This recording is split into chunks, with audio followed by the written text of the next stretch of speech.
जीवमजीवं दव्वं जिह्वर्वसहेण जेणेद्दिष्टं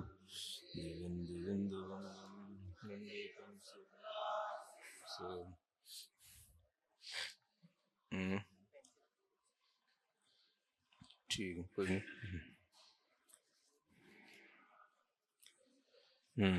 गाथा नंबर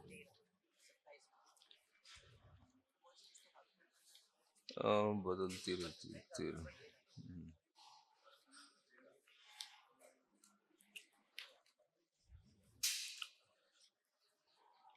गाथा नंबर 13 की उत्थानिका है। अथ शुद्ध पारिणामिक परम भाव ग्राहकेण शुद्ध द्रव्यार्थिक नयेन शुद्ध बुद्ध ऐक स्वभावा अपि जीवा पश्चात अशुद्ध नयेन चतुर्दश मार्गणा स्थान चतुर्दश गुण स्थान सहिता भवन्ति इति प्रतिपादयति।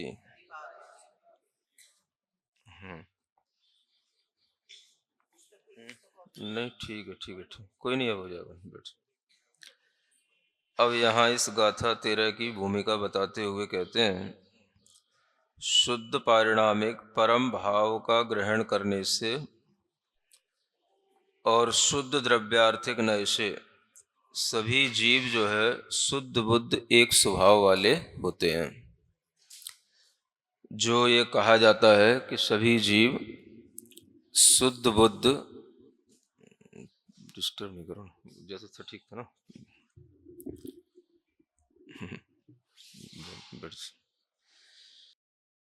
शुद्ध बुद्ध एक स्वभाव वाले सभी जीव होते हैं, है ना। ये अक्सर आप लोगों को सुनने में आता है ना, हम सभी जीव शुद्ध बुद्ध एक स्वभाव वाले हैं।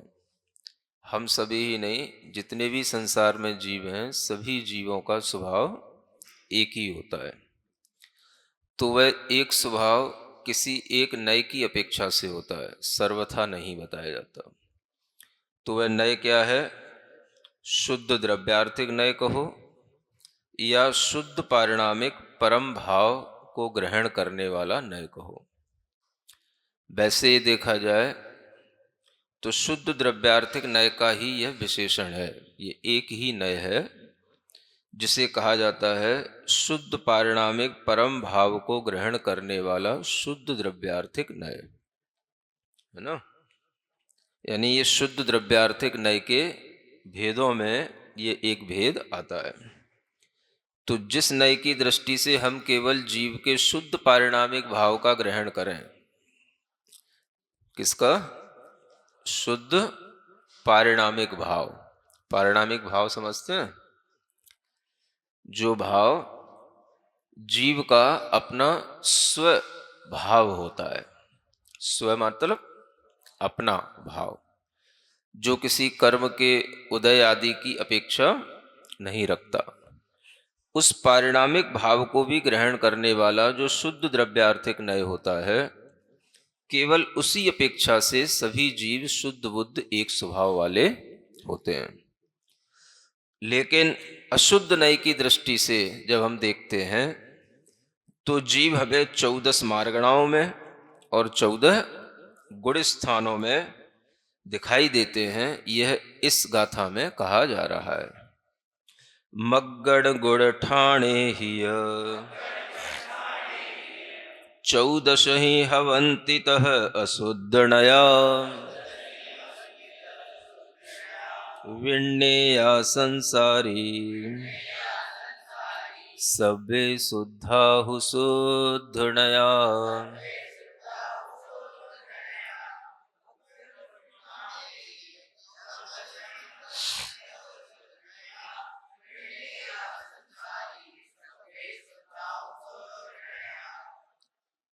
मग्गण माने मार्गणा और गुण ठाण माने गुण स्थान।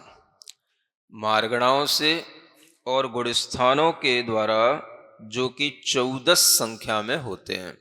कितने? 14, है ना। कल भी आपको बताया था ना, जैसे तैलोक के लिखेंगे तो तई लोय, त ई लोय, है ना। ऐसे ही 14, तो चा के ऊपर डबल औ की मात्रा लगा के तो हिंदी में लिखा जाता है 14, लेकिन जैसा अपन बोलते हैं 14, प्राकृत में वैसा ही लिखा जाता है, च उ और 10। समझ गए? तो हम औ और ऐ को जिस तरह से बोलते हैं प्राकृत में वैसे ही लिखा जाता है। देखो कैसे लिखा है, 14 लिखा है ना।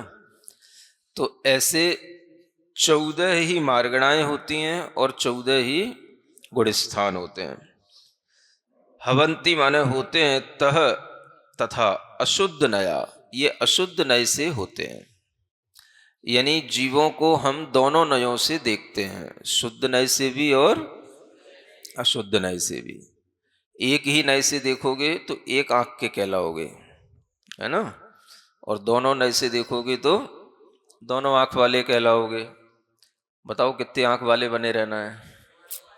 दोनों आंख वाले रहना है ना।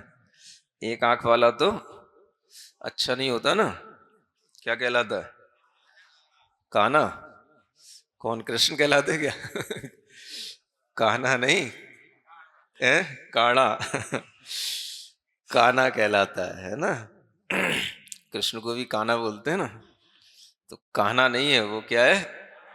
काना। तो एक आंख वाला काना कहलाता है, और जो दोनों आंखों से देखता है वो सही कहलाता है, सही दृष्टि वाला कहलाता है।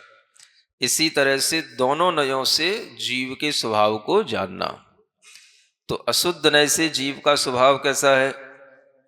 14 मार्गणाओं में रहता है, 14 जीव समासों से युक्त है, 14 गुणस्थानों के अनुसार उसके भाव देखे जाते हैं। ये सब क्या है? ये अशुद्ध नय से जीव का ज्ञान है। कल जब आपको एक इंद्रिय आदि जीवों का ज्ञान कराया जा रहा था, उनकी पर्याप्तियां, उनके प्राण बताए जा रहे थे, तो ये किस नय से हैं? ये सब अशुद्ध नय से हैं, ऐसा जानना। तो इन सभी जीवों को संसारी जानना, अशुद्ध नय से ही जीव संसारी जानने में आएंगे। हाँ, सभ्य शुद्धाहु शुद्ध नया, शुद्ध नय से तो सभी जीव शुद्ध होते हैं। तो सभी जीवों को शुद्ध कहने का मतलब यह होता है कि सभी जीवों में शुद्ध स्वभाव है ना। शुद्ध स्वभाव जीव में विद्यमान है। वह शुद्ध स्वभाव उसका प्रकट नहीं है, लेकिन उसमें विद्यमान है। जैसे कपड़ा गंदा हो जाता है तो भी हम उसको देखते हैं कि हाँ भाई कपड़ा सफेद ही है, भले ही उस पर कितनी डस्ट लग गई हो, है ना, तभी तो हम उसको साफ करते हैं।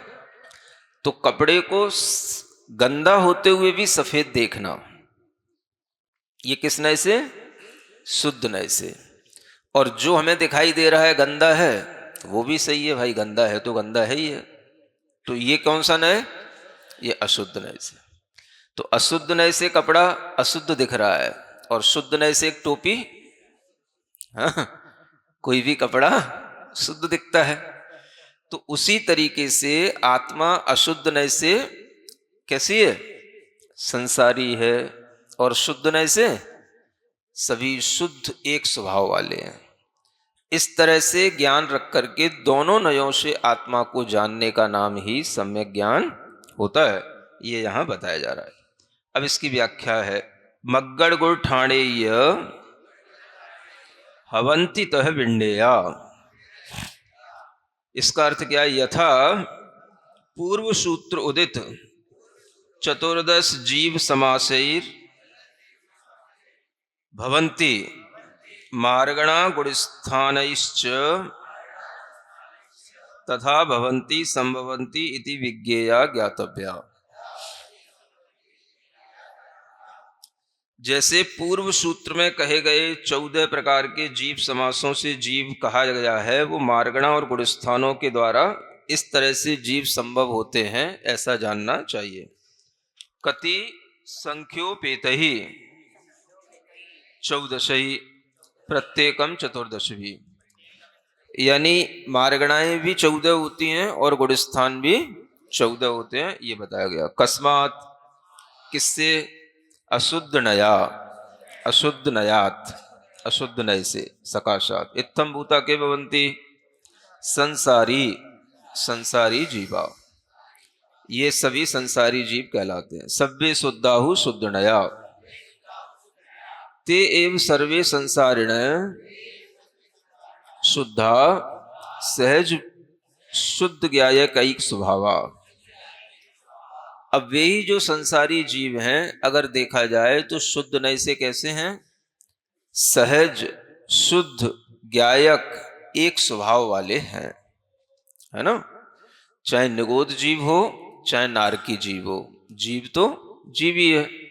अब उस जीव का स्वभाव हम देखेंगे तो जीव कैसा है, वास्तव में अपने सहज शुद्ध ज्ञायक एक स्वभाव वाला है, लेकिन कर्म फल के कारण से वो नरकों में पिस रहा है, निगोदों में दुख पा रहा है।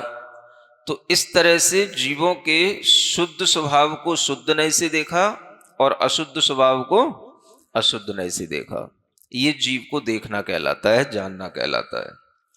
कस्मा शुद्ध नयात, शुद्ध निश्चय नयात इति, शुद्ध निश्चय नय से ऐसे जीव का स्वभाव होता है। अथ आगम प्रसिद्ध गाथा द्वयेन गुणस्थान नामानि कथयन्ति।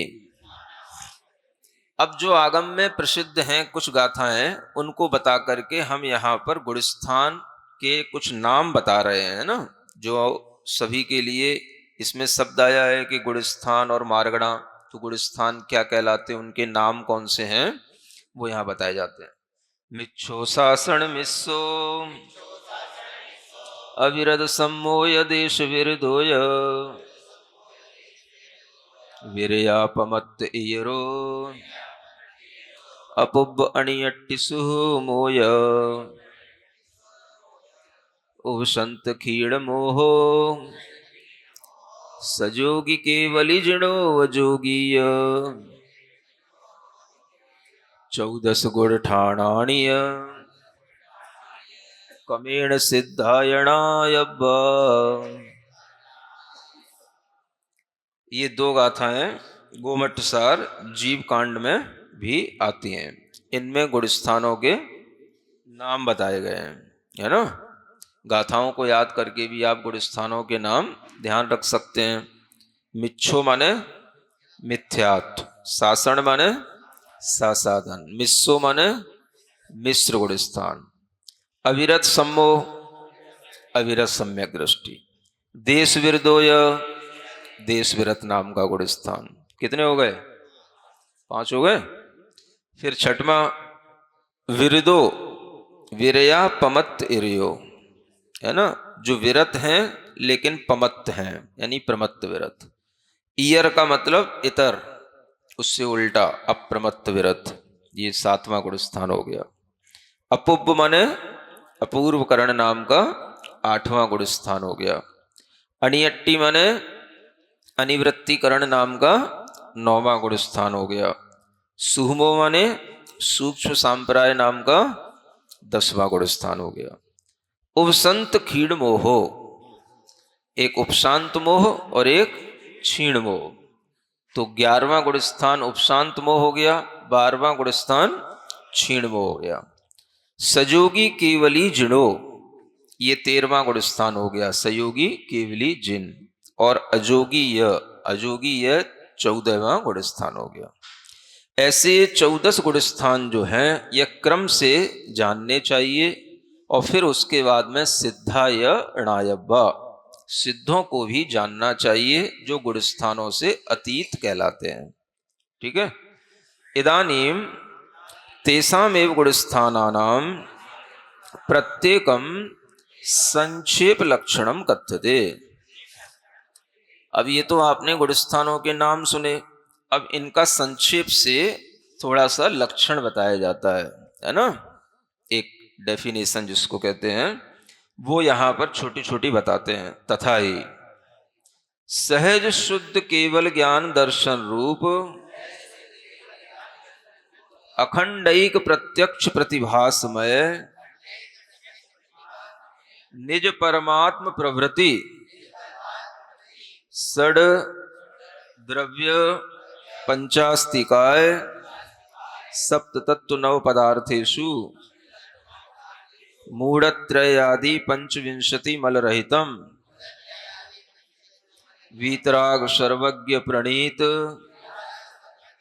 नए विभागेन यस्य श्रद्धानम नास्ति स मिथ्या दृष्टिर्भवति। ये मिथ्या दृष्टि की परिभाषा है ना। मिथ्या दृष्टि जीव कौन होता है? तो क्या कहते हैं? जिसके पास में यस्य श्रद्धानम नास्ति, जिसके पास श्रद्धा नहीं होती। किस पे नहीं होती? वीतराग प्रणीत नए विभागे न, जो वीतराग भगवान के द्वारा बताए गए नयों का विभाजन है उसके माध्यम से जिसको श्रद्धा बननी चाहिए वो जिसके अंदर नहीं होती। और वह श्रद्धा किन चीजों पर नहीं होती? तो षड द्रव्य पंचास्तिकाय सप्त तत्व और 9 पदार्थ, इनमें उसकी श्रद्धा नहीं होती।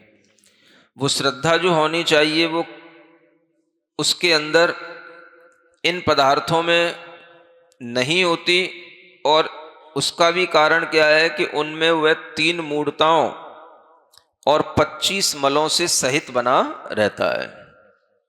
यानी जब उसके अंदर यह श्रद्धा उत्पन्न होगी तो 3 मूढ़ताएं और 25 मल दोष जो होते हैं वो भी दूर हो जाएंगे।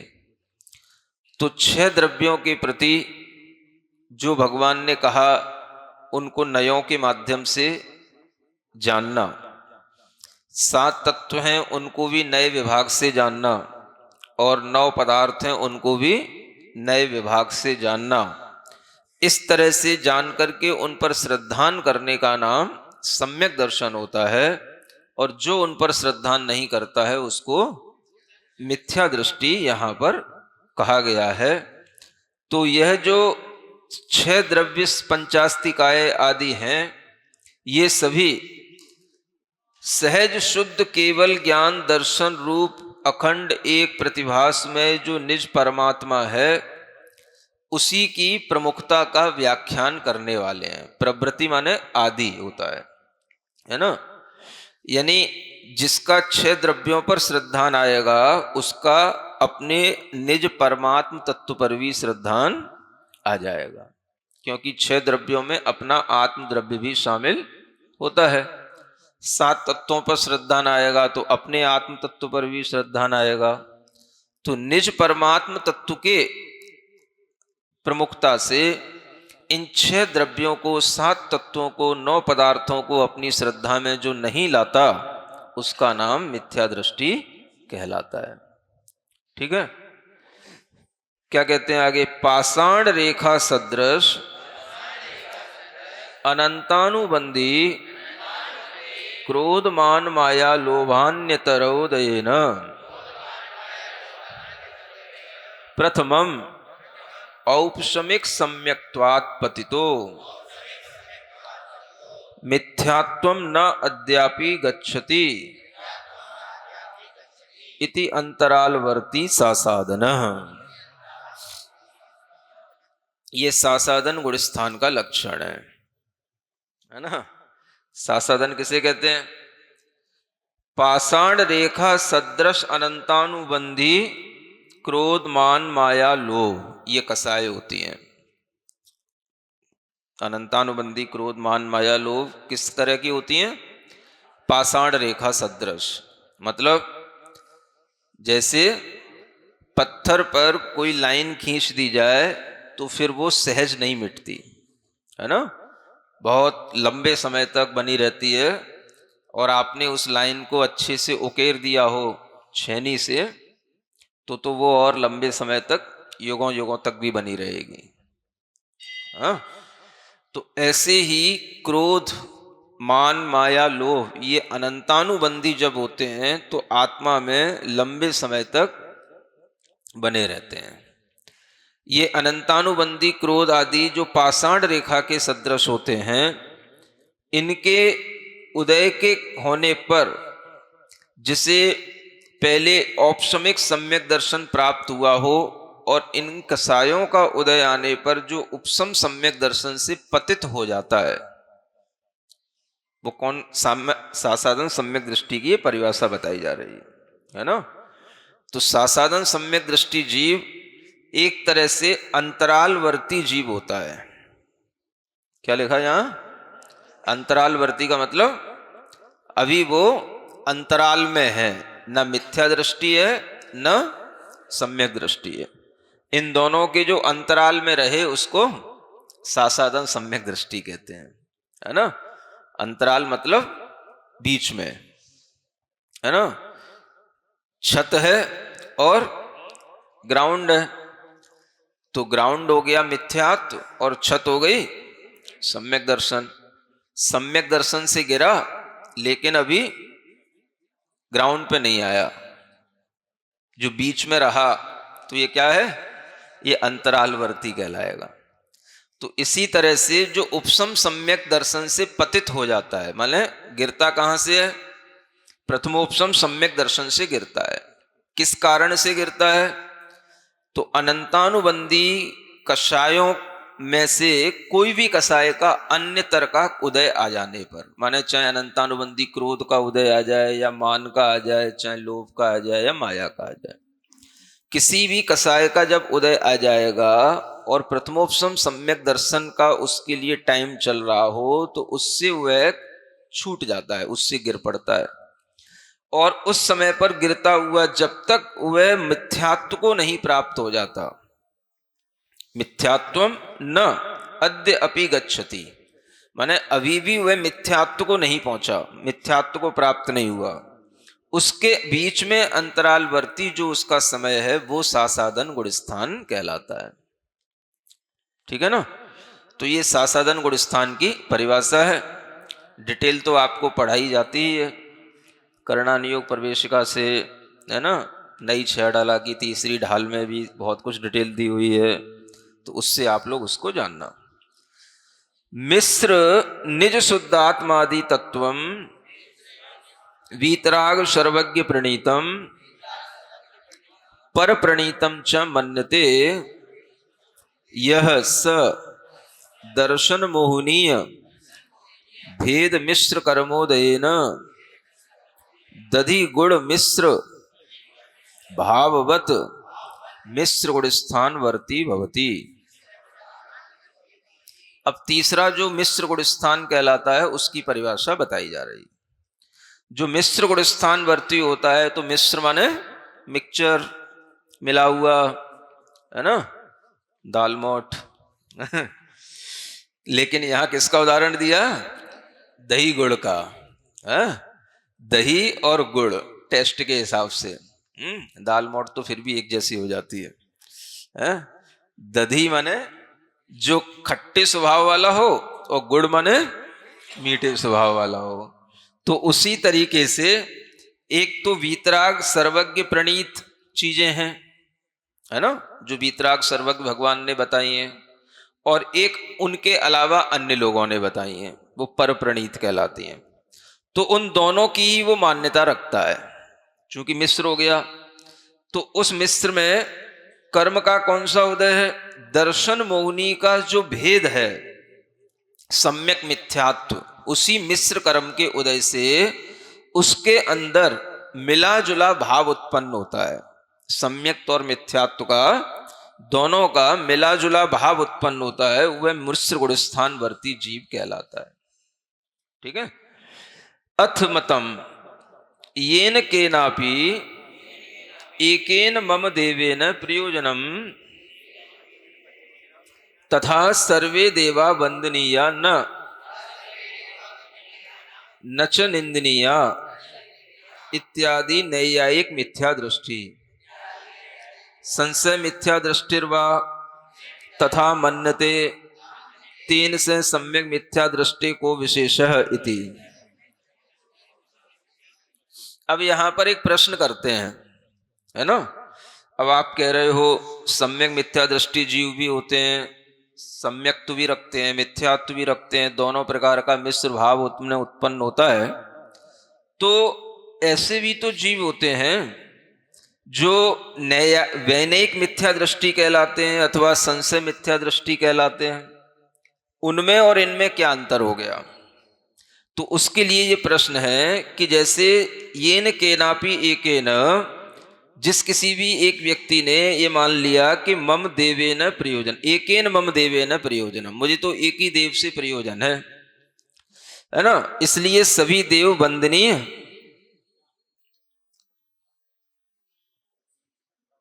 सभी देव, हाँ, मुझे एक देव से प्रयोजन है, इसलिए सभी देव वंदनीय हैं, न च निंदनीय है ना। जो अक्सर आप लोग सुनते हो, भाई सभी देव वंदनीय हैं, किसी की निंदा मत करो। तो कोई भी निंदनीय नहीं है, सभी वंदनीय है। तो इसी प्रकार से मानने वाला जो होता है ये वैनयिक मिथ्या दृष्टि कहलाता है। 5 प्रकार की मिथ्या दृष्टि बताए थे ना नई छेड़ाला में। तो उनमें एक वैनयिक मिथ्या दृष्टि भी आता है जो सबकी विनय करता है, सबको एक जैसा देव मानता है, चाहे सही हो चाहे चाहे सराग हो चाहे वीतराग हो। तो वो भी तो मिक्सचर कर रहा है, तो उसको तो हम मिथ्या दृष्टि कह रहे हैं। और यहां मिश्र गुणस्थान वाले को हम सम्यक मिथ्या दृष्टि नाम का तीसरा गुणस्थान वाला बता रहे हैं।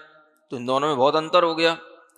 तो वो मिथ्या दृष्टि है, वो तो पहले गुणस्थान वाला है जो वैनयिक मिथ्या दृष्टि है, और ये जो सम्यक मिथ्या दृष्टि है ये भी वही काम कर रहा है। तो इन दोनों में अंतर क्या है ये पूछा जा रहा है। प्रश्न समझ रहे हो कि नहीं? तब उत्तर समझ में आएगा। हाँ। तो कहते हैं वैनयिक मिथ्या दृष्टि भी इसी तरह से करता है कि भाई मुझे तो सब देव वंदनीय हैं, मुझे किसी एक देव से कोई प्रयोजन नहीं है। और यही काम जो है सम्यक मिथ्या दृष्टि भी कर रहा है, उसी की मान्यता भी उसी प्रकार से है। तो इन दोनों में विशेषता क्या रह गई? तो उसका अत्र परिहार, उसका यहां पर परिहार करते हैं।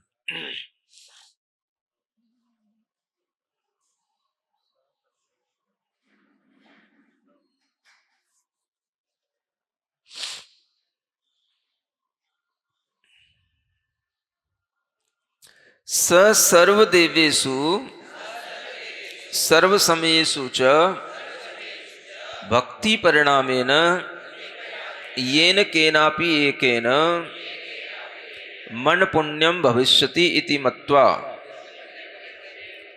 संशय रूपेण भक्तिम कुरुते निश्चयो नास्ति मिश्रस्य पुनः उभयत्र निश्चयो अस्ति इति विशेषः। क्या उत्तर दिया? जो वैनयिक मिथ्या दृष्टि है वो क्या करता है? सभी देवों में और सभी समय माने सभी प्रकार के जो आगम हैं शास्त्र हैं उनमें, है ना, भक्ति परिणाम से येन के ना पेनापि एकेन है। अब वो क्या करता है कि जैसे मान तो सबको रहा है लेकिन उसे विश्वास किसी पे नहीं है, मेरा काम किससे होगा। तो वो वैसा ही एक खेल कर रहा है, जैसे अपन आंख पट्टी बांध के खेल करते हैं ना, पकड़ो पकड़ो पकड़ो कोई पकड़ में आ जाए आंख में चोली, ऐसा खेल करते हैं ना बच्चे। तो आंख पट्टी बांध के जैसे खेल कर रहे हैं, जो पकड़ में आ जाए बस वही है ना, वही अपना हो गया, वही जो है अपन अपना का खेल पूरा हो गया। तो ऐसे ही जो वैनयिक मिथ्या दृष्टि होता है वो सबको मानता तो है लेकिन उसका विश्वास किसी पे नहीं है। समझ रहा है? ये भी पैर छू लो, इसको भी अर्घ चढ़ा लो, इसको भी ये चढ़ा लो, उसको भी वो चढ़ौती चढ़ा लो, सब पे चढ़ा लो, कोई ना कोई तो प्रसन्न हो ही जाएगा, कोई ना कोई से तो काम बन ही जाएगा, लेकिन विश्वास उसका किसी पे नहीं है। तो ये कहलाता है वैनयिक मिथ्या दृष्टि अथवा संशय मिथ्या दृष्टि की बात। तो इस तरह से वह क्या सोचता है कि किसी एक से मुझे पुण्य हो जाएगा, ऐसा मान करके वो संशय के साथ भक्ति करता है। भक्ति सबकी कर रहा है लेकिन संशय बना रहता है, इनसे भी अच्छे कोई दूसरे मिल गए तो, है ना, अभी तो किसी का दौर चल रहा है, नहीं समझ में आया?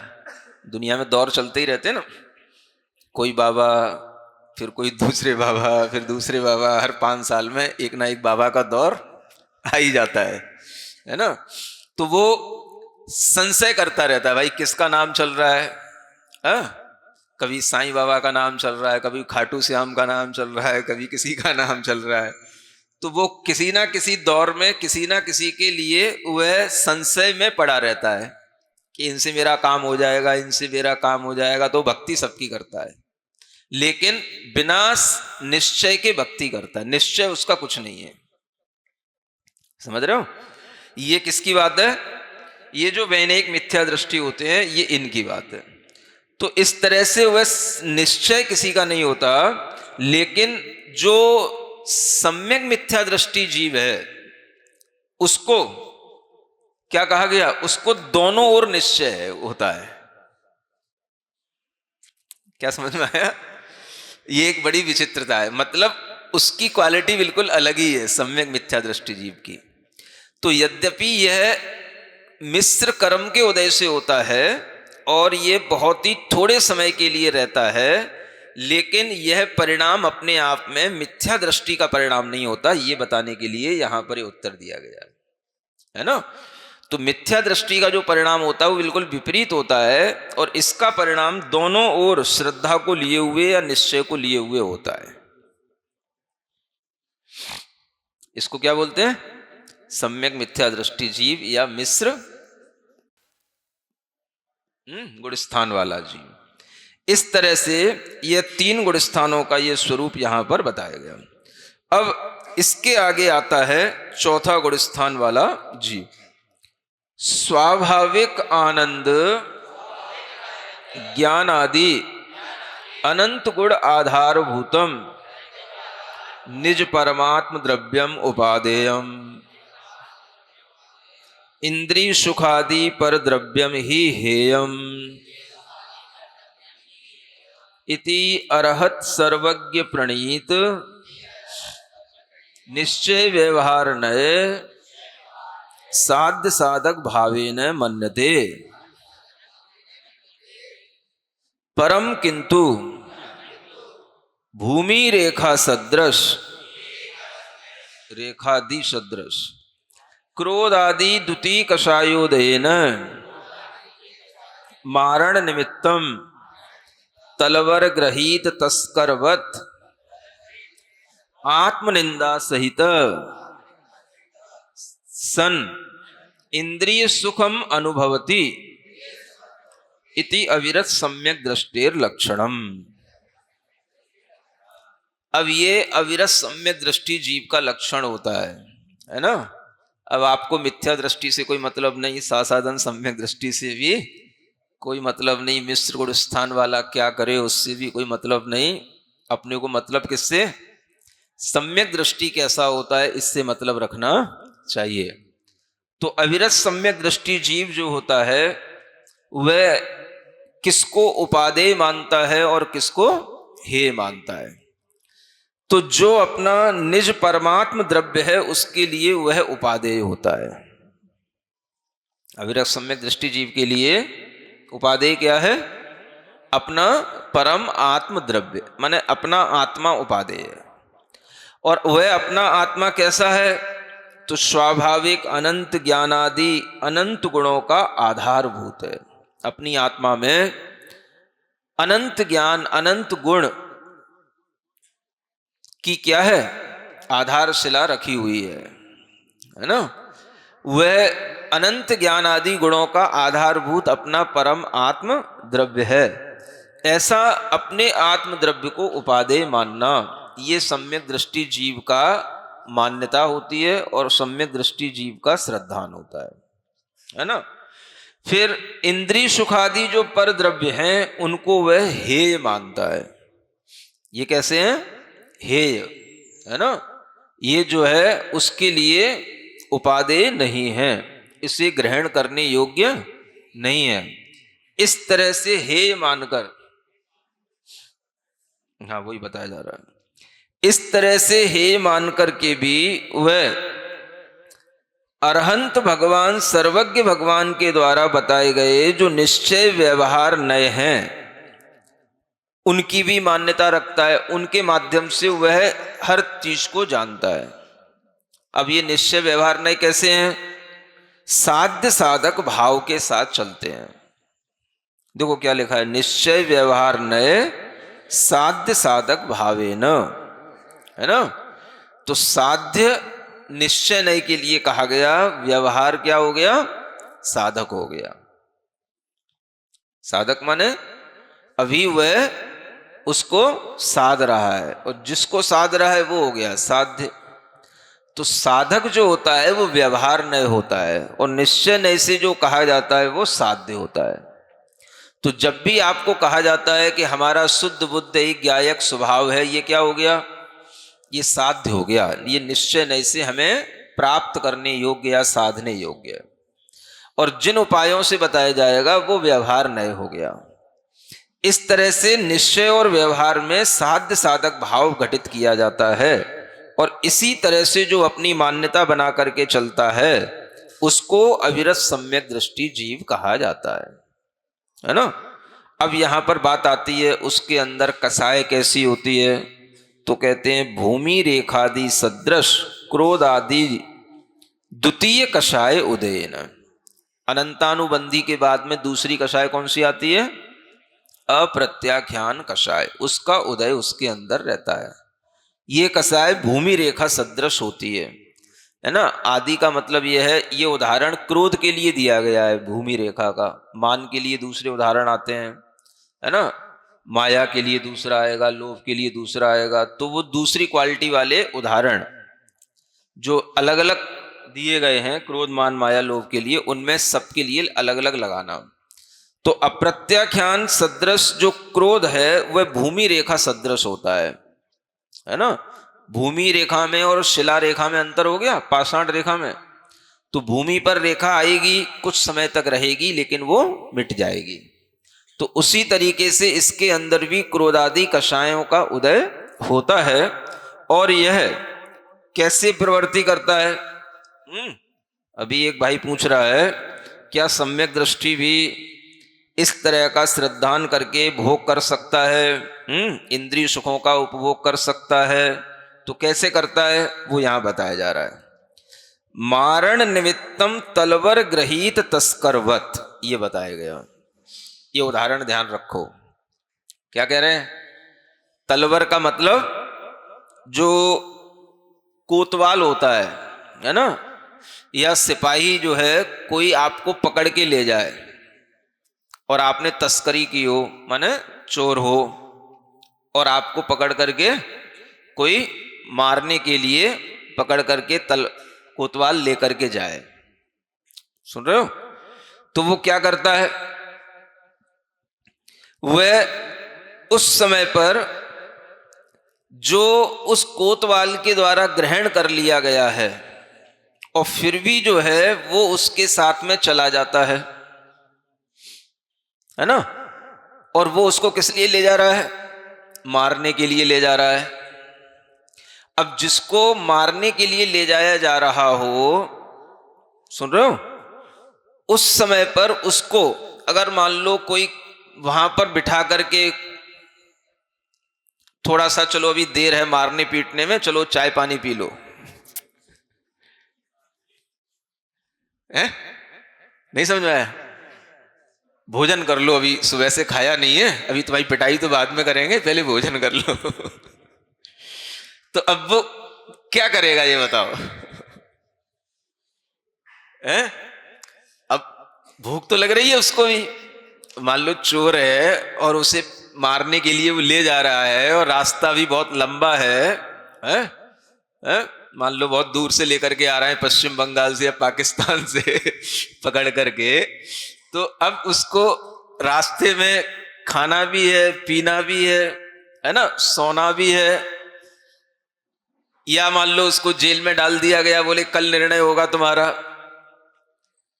तो ऐसी स्थिति में वो इंद्रिय सुख का उपभोग तो करता ही है ना, खाता पीता तो है ही है? बोलते नहीं हो? नहीं समझ में आ रहा? खाता तो है ही है। अरे भाई, जिसको कल फांसी हो रही है वो भी तो आज भोजन तो करता ही है। तो वह भोजन कैसे करता है, उसको इंद्रिय सुख का आनंद कैसा आता है, वैसा ही अविरत सम्यक दृष्टि जीव को होता है। समझ में आ गया? मतलब उसके लिए ये सुख उपभोग में तो आते हैं, लेकिन वह उनको कैसा हे मान रहा है, और हे मान करके भी उसका उपभोग कर रहा है, और उसकी दृष्टि किधर है, मैं बच जाऊं, मैं मुक्त हो जाऊं, मैं छूट जाऊं। तो वह मरने के लिए नहीं खा रहा, लेकिन मरते समय पर उसे जो खिलाया जा रहा है उसको खाने में जैसे उसकी हे दृष्टि होती है, और उसकी दृष्टि होती है ये तो छूटना है, खा तो रहा हूं, खाने से मतलब क्या है, ये तो छूटना है। जब शरीर ही छूटना है, कल पिटाई होना ही है, कल फांसी लगना ही है, तो आज खाने का मतलब भी कुछ नहीं है, लेकिन फिर भी खाना हो रहा है, पड़ रहा है, क्योंकि आज भूख सता रही इसलिए खा लो, बस इतना ही। तो उसे इंद्रिय का सुख अनुभव नहीं होगा। समझ आ रहा है? जिसके सामने ये दिख रहा हो कि हमें मरना है, हमें इस प्रकार से पीटा जाना है, हमें इस प्रकार से सजा मिलनी है, उसे उस समय पर उस कोतवाल से पकड़े जाने पर क्या सुख मिलेगा। ठीक इसी तरह से जो सांसारिक इंद्रिय सुखों को हे मान करके अपने सामने अतीन्द्रिय सुख को उपादेय मानता है, तो उसके उपभोग संसार में रहने के लिए भी इसी प्रकार की अप्रत्याख्यान कसाई के उदय के साथ में चला करते हैं। आया समझ में? उसको कहते हैं सम्यक दृष्टि जीव। तो ऐसा वह जीव अपनी आत्मनिंदा से सहित होता हुआ इंद्रिय सुख का अनुभव करता है ना? इंद्रिय सुख का अनुभव करते हुए भी क्या करता है, आत्मनिंदा करता है। आत्मनिंदा करने का मतलब कि हे भगवान, मैंने कैसे गलत काम कर लिया जो मुझे इस सिपाही ने पकड़ लिया, अब मैं इससे कैसे बचूं, अब मैं कभी भी ऐसा काम नहीं करूंगा। इस तरह से वह जो आत्मनिंदा करता हुआ भी उसके लिए पकड़ा हुआ है और घसीटता हुआ चला भी जाता है और आत्मनिंदा भी करता चला जाता है। ऐसे ही संसार में रह करके अविरत सम्यक दृष्टि जीव अपनी आत्मनिंदा करते हुए अपने इंद्रिय सुखों को भोगते हुए भी हे समझ करके उसका उपभोग करता है। ये इसका तात्पर्य है। ठीक है ना? तो इस तरह से इसका चिंतन करना। ये 4 गुण स्थानों का स्वरूप यहां पर आपको बता दिया गया।